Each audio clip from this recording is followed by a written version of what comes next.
Ni nchi gani itaichukulia Marekani hatua kali iwapo waandamanaji wanaounga mkono wahamiaji haramu nchini Marekani na kupinga vikali kabisa nguvu ambazo wanatumia maafisa wa uhamiaji kuweza kuwakamata wale ambao wanaotaja kwamba ni wahamiaji haramu nchini Marekani? Ni kile ambacho kinazungumzwa katika mitandao ya kijamii baada ya kuzagaa kwa mara nyingine video ambayo ikiwaonyesha maafisa wa idara ya uhamiaji nchini Marekani wakimfyatulia risasi mtu mmoja ambaye alikuwepo katika maandamano hayo, ambaye alionekana katika video hiyo akiwa katika zoezi la kunasa video na kuchukua picha ya matukio yaliyokuwa yakiendelea katika eneo hilo. Aliweza kukamatwa na kuwekwa chini na zaidi ya maafisa 5 wa idara ya upelelezi, na baadaye kusikika milio ya risasi ambayo ilitajwa kwamba maafisa hao walimfyatulia risasi mwandamanaji huyo ambaye tayari alikuwa sakafuni, na uwezo mkubwa wa maafisa hao kuweza kumdhibiti ulikuwepo, lakini jambo ambalo limeweza kuleta ghadhabu miongoni mwa wakazi wa eneo hilo na jimbo zima la Minneapolis nchini Marekani kuweza kuandamana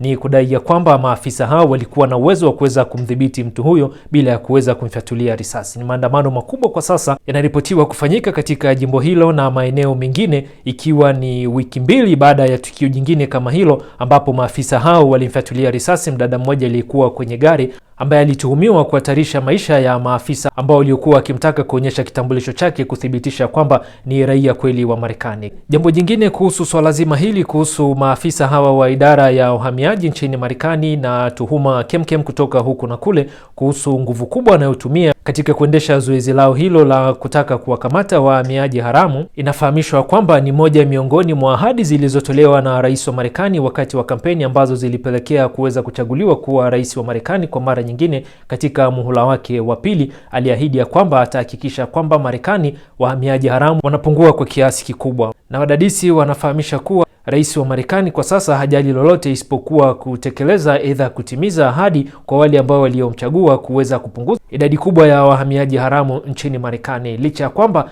raia wa Marekani ndio ambao wanauawa kutokana na matokeo ambayo hayatarajiwi kuhusu zoezi hili la kuwakamata wahamiaji haramu. Inasaidia kwa njia moja au nyingine kuweza kutoa ujumbe wa hofu kwa wahamiaji kutoka katika mataifa tofauti ambao wanajipanga kuingia nchini Marekani. Vile vile ripoti zinafahamisha kwamba idadi ya wahamiaji haramu wanaotaka kuingia Marekani imepungua kwa kiasi kikubwa, na hususan katika mpaka wa Marekani na Mexico, idadi ya wahamiaji haramu wanaotaka kujipenyeza nchini Marekani imepungua kwa kiasi kikubwa. Ni kutokana na hofu hii ambayo imetanda na ujumbe ambao unaowalenga: iwapo utaingia Marekani kama mhamiaji haramu, basi maisha yako yatakuwa hatarini, kama inavyothibitisha matukio haya ambayo inatajwa kuwa ni wa Marekani ambao wanaonekana ya kwamba wanataka kuwatetea wahamiaji haramu hao ambao wanaopatikana nchini Marekani. Nguvu kubwa inayotumiwa kama inavyodaiwa kuweza kuwahadaa wahamiaji haramu wasiweze kuwa na kiu ya kutaka kuingia nchini Marekani inafahamishwa kutoa matunda, kwa kuwa idadi ya wahamiaji haramu kutaka kuingia Marekani imepungua kwa kiasi kikubwa.